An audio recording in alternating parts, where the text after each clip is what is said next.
Hey everyone, Cursed Deck Builder here, and we are looking at a Nekusar Burst Damage deck. This is by Skippy NBS. They say they've taken out effects like Howling Mind that slowly give the card table advantage for faster cards such as Invoke Calamity, Reverberate, and they're looking to speed up even further with Blood Pet and Goldhound, creatures that are 1 mana that can be sacrificed to gain 1 mana. They don't know what they can cut. They're also thinking about adding Lightning Bolt for more removal, but again, don't know what they would cut. Any advice on cards that are worth taking out in exchange for the ones I mentioned above? And any other Grixis suggestions as long as they're less than $1. We're going to get back to that in a second, but let's take a look at the deck. As always, this deck list will be linked in the description so that you yourself can take a look and think of the things that you would take out and change. So looking at this deck, there is a lot of power and a lot of direction. I very much like that. And it is very clearly going for a wheel win with a lot of very strong wheel cards. I'm sorry, my cat is going to be outside for a bit. So, something that we can think about right now, right away, is what can we improve, what can we cut? Now we can focus on some cuts and some improvements, but it's also important to take a moment to talk about the budget for a deck like this. No card over $1. Now, a lot of our cards are already like that, and it's there when we talk budget, we usually talk about cards that a rule for the deck itself or a rule for the upgrades. Right now, this deck already goes with a lot of cards over $1, so we kind of have a much more limited ability to add to the deck while keeping that budget in mind. So the cuts that we are going to often do are cuts that will cut lower cost cards for stronger cards that most likely will cost more money. So it's kind of tricky, but I see a few that we can make right away. So the first thought I have is let's look at things that don't directly go within our theme of increasing the power of our deck and can we replace them with something stronger or something lower on curve? As mentioned before, our deck builder wants to put in 1 mana creatures. Let's bring up Blood Pet so we can take a look at it. So Blood Pet says sacrifice Blood Pet, add 1 black to your mana pool. As one might surmise, this is a very interesting kind of effect that is outside of ramping you a pretty bad card. It's not like a Land of War Elf where you're going to get the mana every turn. It is a one-shot card. It is also, in fact, weaker than a card like Dark Ritual because you're only getting the 1 mana back. So you tend to see cards like Blood Pets in decks that are very low to the ground that want to do something very explosive very quickly. So to keep in the same vein as this card, this idea, we should be reducing the curve where possible. So I don't know if anything is shouting out at you guys, but cards like Gixxian Puppeteer and Torbrand, Thane of the Red Fell, they they jump at me as weaker cards because they already require you to be doing what you're doing to get benefit of. Now, Torbrand I really like because it turns Nekusar's 1 damage into 3. That's a lot better than a doubling effect. And so I do really like that here. But Gixxian Puppeteer only says that whenever you draw your second card, you drain each of your opponents for 2. That's not as strong. So let's then look at its other ability. When Gixxian Puppet dies, return another target creature with mana value 3 or less from your graveyard to the battlefield. What are the cards that we want to benefit from that? And if we take a quick look, outside of Fairy Mastermind and Magus of the Wheel and Jace's Archivist, and to an extent Glithorn Buccaneer, Not much, right? Like, if you really want that effect, I think you should be playing Unearth, which I'll bring up here. Oop, if I can spell it. Unearth is going to be here to grab those 3 mana cards as you need, and it can be cycled away if you don't need it. Gixxian Puppet is 4 times the cost of Unearth, and it also only adds a little bit of damage across the board. Now, when you're pinging all your opponents to death, that little extra point of damage can matter, but let's think about it contextually. This is a deck that wants to wheel quickly and repeatedly, and I imagine the dream would be to wheel multiple times in the same turn. Gixxian Puppeteer does not benefit that strategy.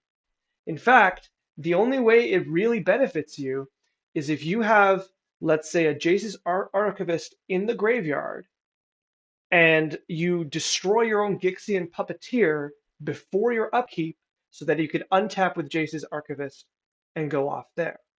Now the question is there an easy way to do that? Is there a sacrifice effect that's particularly useful to do that with? And I'm going to suggest no. It feels like a lot of hoops to get that one effect. Fel Specter is similar, where Fel Specter is, I believe, our third copy of a Megrim. I don't think, are we playing Liliana's Caress?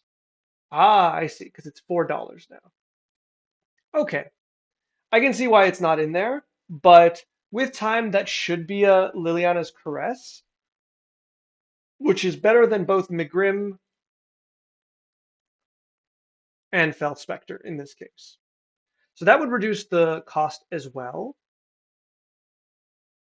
So I also noticed Glinthorn Buccaneer and Braylon Skyshark Rider, and I think a few others that I saw, trigger off of you discarding cards.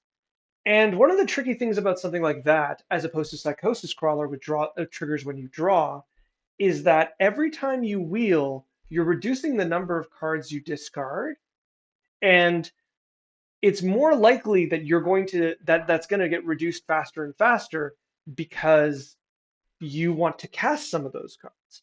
Whereas certain wheels, such as Jace's Archivist, if your opponent has 7 cards and you have 1 and you wheel, you get to draw those 7 cards. However, in terms of cards like Glinthorn Buccaneer and Braylon Skyshark Rider, you only discard the 1. Is that a huge problem? I don't think so. I think it's just worth considering when we're building this deck and what we're keeping in mind.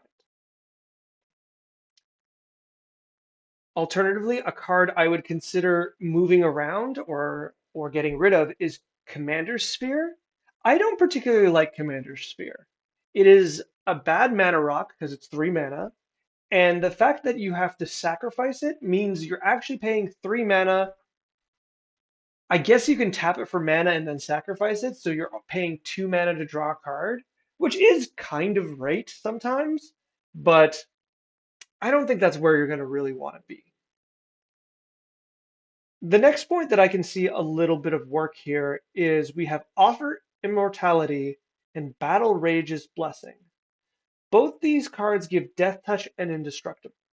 And now I'm trying to figure out why specifically those two, if there is a Death Touch synergy that I'm missing.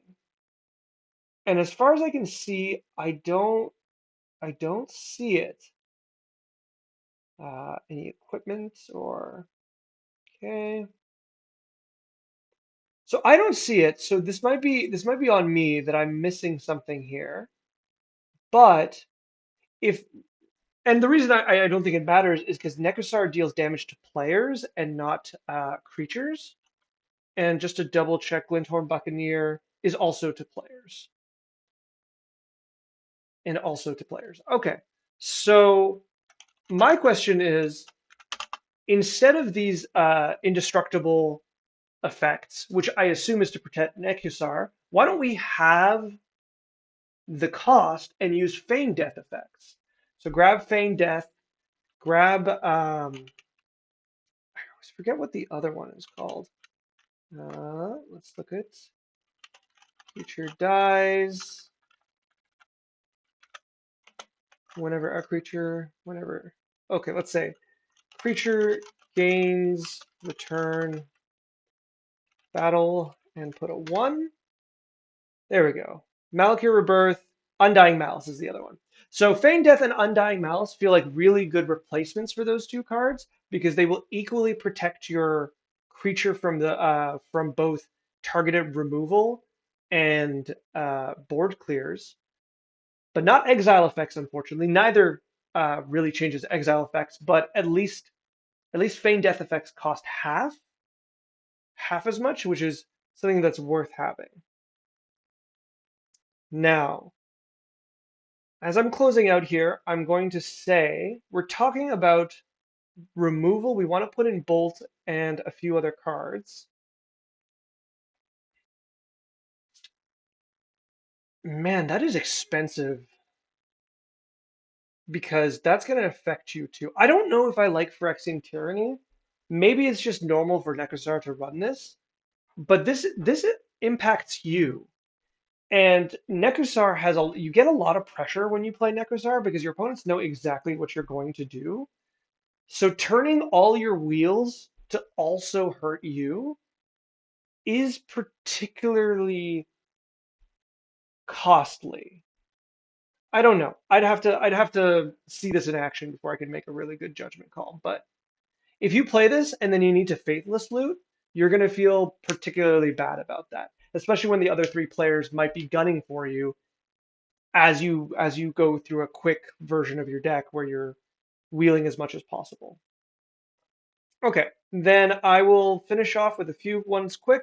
Is It Charm feels a little strange here.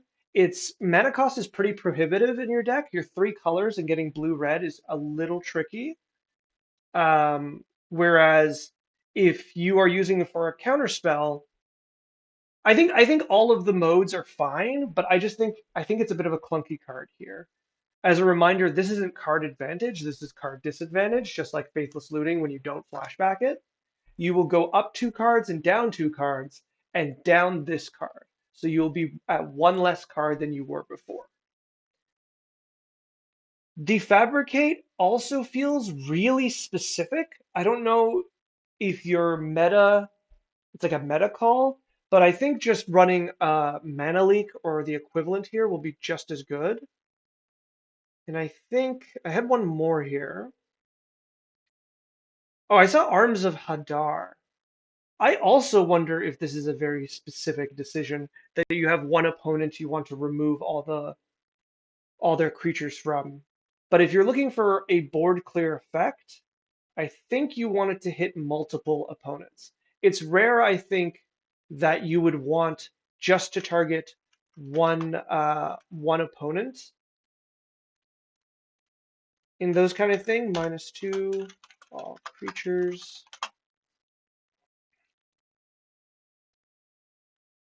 Let's do by just do black. I'm a little confused why it's got so many things. Okay.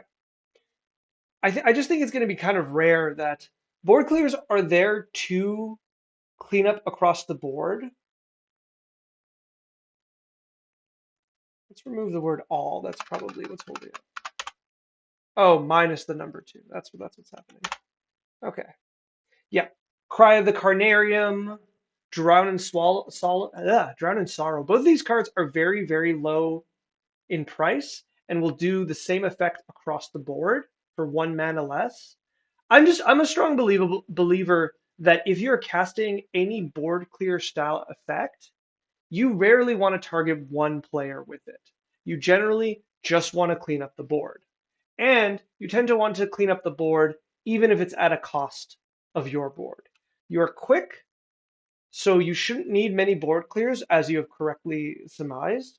So having something that if you need to clear the board, it's across all players is probably going to be a better time. Yeah, I think those are my thoughts. I think that's kind of it. I think this deck is very strong. It is a strong wheel deck, and you have already all the means to defeat your opponents in really good ways. So I agree with your decision to reduce the mana cost, and I've made some suggestions for cuts, but if you're only going to take one or two, I would say Gixxian Puppeteer needs to go. I would say Arms of Hadar needs to go. Commander's Sphere could be a better two mana card, ramp card, or something else. And the Battle Rage Blessing and Offer Immortality can be turned into Feign Deaths. Beyond that, cards like Raider's Wake, Helm of the Gas Lord, all of these, or even Faith of the Devoted, these are cards that I would consider win more in the deck, where once you have one or two of them, they kind of become redundant because you're just going to be dealing so much damage with your wheels that you're not really going to notice the extra points of damage here and there. And Faith of the Devoted is going to require you to have mana to wheel and then pay mana to drain your opponents, which once again, if we're low to the ground, you're not going to have that mana. All right, I hope this was very helpful or even a little helpful. You can help me by commenting, subscribing, liking the video. And if you have another version of this deck or any deck you'd like me to take a look at, there is a form in the YouTube description of the channel or in the description of the video that you can fill out. Send me your deck and I'll take a look.